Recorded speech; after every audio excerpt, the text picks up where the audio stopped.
last little part, and I bring this up in a good way, I think quietly we may have a hit on our hands, like a legitimate hit on our hands, and here's why. Storytelling is unconventional, but it works. There's flashbacks, bits and pieces weaved in I don't even want to talk about yet, but it's an unconventional way to tell a very traditional story, and it normally wouldn't work, but damn it, it does. It's also non-linear storytelling. That could be off-putting for some people, but think of it as more circular storytelling, and more looks just like the In Unison logo. So you have things that go around. It's basically one giant story arc. Like I said, there's no prequels or sequels. It's just a story. The preludes are the primer to the bigger story in the movie, but what you have to realize is that the entire story is always encompassing and has potential for trajectory changes, like in the logo. That's the way we're telling this story. It's non-linear, not across, but thinking more as like a overarching story. The other thing that this is going to be a sleeper hit, because when you see it, it's going to challenge your beliefs. It's going to challenge everything.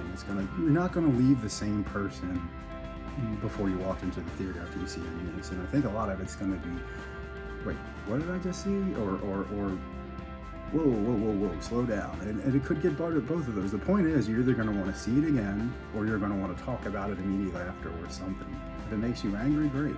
If it makes you happy, that's cool too. The point is, you didn't leave looking at your watch or thinking about what's for dinner. You're thinking about what happened at the theater, and that's what's going to resonate. Another thing that this story has going for it is that it beautifully wraps everything up, but it also leaves a million ways it could go for future storytelling if we wanted to. So this could be an amazing standalone movie. This is one giant circle, everything we could see, we're energized, that was great. But it could also leave you wanting more. There's a lot of things in there that are buried, that are subtle, that could have movies of their own and spin-offs of their own. For example, I'm already working on a novelization, even a perspecting of a graphic novel. So all these little things, or these little stories to tell with all these characters that are buried inside this larger world that seems familiar but foreign at the same time. And even from live action storytelling, if we wanted to do short films or other features, everyone's local, and that's one of the things that I definitely don't take for granted, but it was part of the planning process to make sure that whoever I sought out wasn't a plane ride away or anything like that. We're talking, this is a phone call and a text to say, can you come over next Wednesday, kind of thing. And that was very much a strategy to it, and it's going to be beneficial if, the very likelihood of a reshoot or future storytelling. So we'll get into that too. In Unison also plays into something that I've always wanted to do as a filmmaker, is eventize thing. Make it seem more showy than it really is. I would want people to say, hey, the new Lukeski movie's coming out, let's get tickets immediately. Like, that's the kind of thing I would want to make. I wouldn't want to just have it, get on there, and it would have to be a build up to it, because that's what movies are anyway. It's just real stuff that's just fake. So like, I would have just the spotlights and make it a big deal, because that's all movies are. It's just taking a larger than life scenario and throwing it at the camera.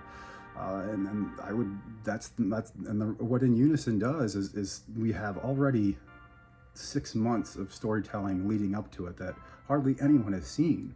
But when the movie comes out and starts to gain traction, there's all this lore that's buried back there that can stimulate even further conversations and grow a fan base. And then remember, I'm also doing that very ballsy no streaming clause that I just wanted to have it on disc or shown in a theater. I would have it on online streaming, like on Vimeo, for example. It's a roundabout of the production cost. You can watch it at home. Otherwise, go to a store, find the hard copy of it, go to the local art house where it could be playing. Otherwise, no, you're gonna have to work to see this, which could help in that very, what's he got that's so good kind of thing that I can't have, will it piss people off? Probably. Will I be losing money by not streaming it? Probably. But after you see the movie, you'll understand that it's just like, you have to value some things. And I for future movies, definitely I can stream, absolutely. But for In Unison, I'm keeping it theatrical only or disc. So having said that, the plan really would be to take our little movie across the country, screen it at an art house. We basically would break even on the venue. You come in there, you get your tickets, and then you watch the movie, enjoy the art around you. In some cases, we may bring some of our own. I know Margaret is interested, I'd take some of her charcoal and kind of advertise her. Jen's got some really ridiculously cool spray paint designs that she's done custom. I'd love to take that on tour as well too, and a bunch of others. But we'd go on, show the movie, cast and crew would be there to talk about it in the pop-up shop. Fine, if you love the movie, yeah, I'd like to see it again. Well, there's a disc, you know, right at our table here. So that's the plan, to kind of take it across Maryland first, very similar art houses as Amy's, and then, you know, kind of just go up the East Coast and see how it catches fire from there. And lastly, I guess, so if that's the kind of thing that we're putting out there next summer.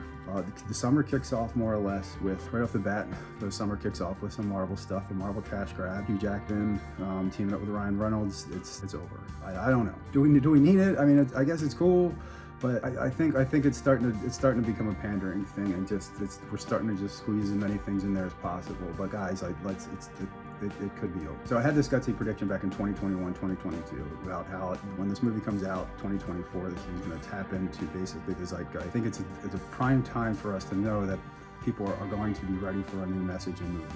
Ever since 1999, it's almost been superheroes since. Okay, X-Men came out in the summer of 2000, and then it was Spider-Man in the MCU in 2008. But now we're ready. We're ready to move on. And so let's see if this prediction holds true. All right, and then yes, again, just message me, and then Yvetto, free CD, message me on how to get it. We'll see you soon.